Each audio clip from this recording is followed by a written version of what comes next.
watching TV9 Digital. I'm Neha. What explanation will you really give for a congregation of over 30 lakh people in a limited area? Mind you, 30 lakh people at a time when India is witnessing a more severe second wave of coronavirus. This wave is spreading like a wildfire and we are witnessing a huge footfall at the Kumbh Mela. Hundreds of thousands of pilgrims are turning up daily for a holy dip. On more auspicious days, the crowds are even heavier. Masks are not being worn, thermal testing is tardy, and social distancing norms have been completely ignored. The Uttarakhand government is facing a tough time in controlling the crowds, ensuring social distancing, and making people adhere to basic COVID protocols. The police is also facing a challenge like never before. Sanjay Gunjal, Inspector General Mela Force, while talking to the media said, and I quote, "It is difficult to ensure social distancing during Shahi Snan when lakhs of seers and pilgrims are at one specific Ganga Ghat. Strict measures may lead to a stampede-like situation." He added, "We are continuously appealing to people to follow COVID-appropriate behavior, but due to the huge crowds, the huge footfall, it is practically not possible to issue challans." In fact, Gunjal also says that although the cops were trying their best to enforce COVID protocols, many people could be spotted not wearing a mask. On the 20th of March, Uttarakhand Chief Minister Tirath Singh Rawat had said, and I quote, "No devotees will be unnecessarily harassed in the name of COVID-19 restrictions, but the government will ensure a strict implementation of all the necessary precautions." The term harassment here coincides with maintaining social distancing and wearing a mask. I'm not a judge here, but not too long ago, you'd remember, in fact just last year, the Tablighi Jamaat followers were painted as super spreaders of the highly contagious disease and also subjected to severe criticism. We also heard terms like Corona Jihad. Remember that the event was attended by only about 3,500 people and not 30 lakh and continuing. The Kumbh Mela, believe it or not, can turn out to be the dreaded time bomb of infections even if a few people test positive at the religious gathering.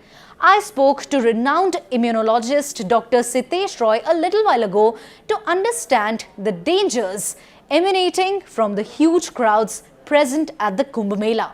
Welcome, Dr. Sitesh. Tell us, how big a threat can this Kumbh Mela really pose in terms of spreading virus far and wide?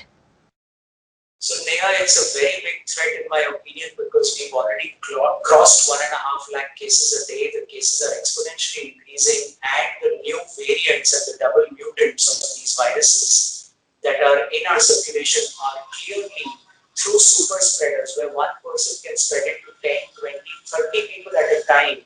If you have a gathering of several lakh people, you can only imagine if there are even a handful of super spreaders in those crowds, what could happen. We could really see a big far and wide spread because people do come to these melas from all over the country and all over the world, and they can carry back with them variants of concern and mutant viruses which can really create havoc in their own regions when they go back. So it is a very big concern at this point of time. You know, clearly the authorities are helpless. They fear that if they ensure COVID-appropriate behavior, a stampede-like situation may occur. So if this isn't an ever-present danger, what really is? So I think that in this, the real important message is the personal responsibility that every single person who is attending this mela really needs to have. And if the authorities can emphasize to them that if they are supposed to wear a mask, then they are doing it not for themselves but also for their families back home, for the people around them, and basically invoke that kind of a feeling in them that they are doing this for the betterment, as they have come for a spiritual reason, for a religious reason, wanting to do better for themselves and their lives. This is also for their society and their country. We clearly know that with the political rallies that have recently been going on, how much of an issue is there in maintaining physical distancing and doing any of these other things. But I think masking and double masking is something that is practically possible and I think can be potentially enforced or mandated to as much as possible. Okay, all right. At a time when the central government as well as the Union Health Minister are lamenting people for not following to COVID protocols, the question is that how responsible was it really on the part of state government to go ahead with the mass gathering without proper arrangements?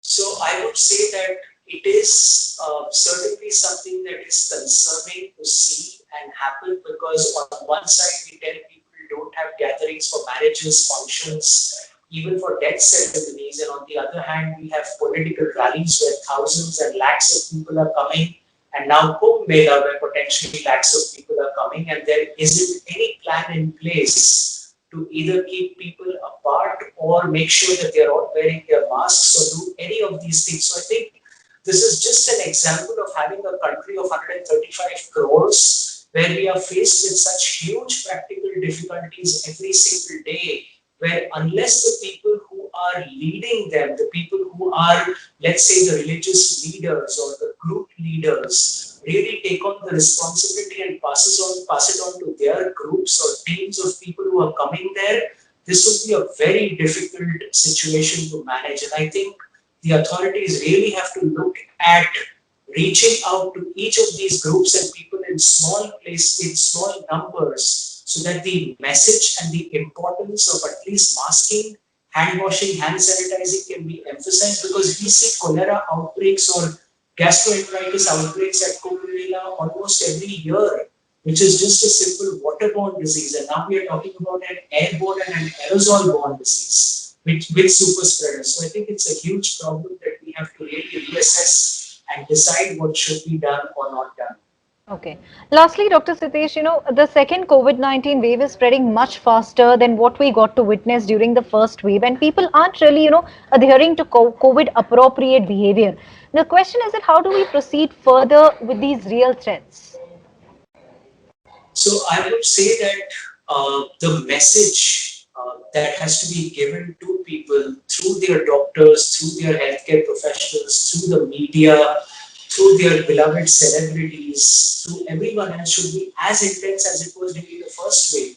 People need to realize that the virus is very much in our midst. It is constantly enhancing and mutating itself to be more efficient in passing on from person to person, causing more severe infection and potentially even more deaths. We know that from UK, from Italy, from Brazil.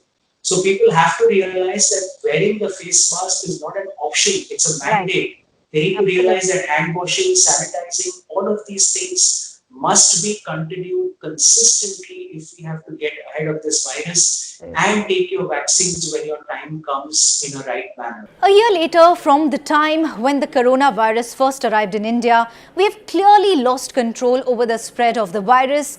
We are allowing these mass gatherings in a chaotic manner and putting lives of lakhs of people in danger. How appropriate is this? I leave it to you to decide. Thank you very much for joining me. If at all you like the information that I've shared, do not forget to subscribe to TV9 Digital across all social media platforms. Stay safe.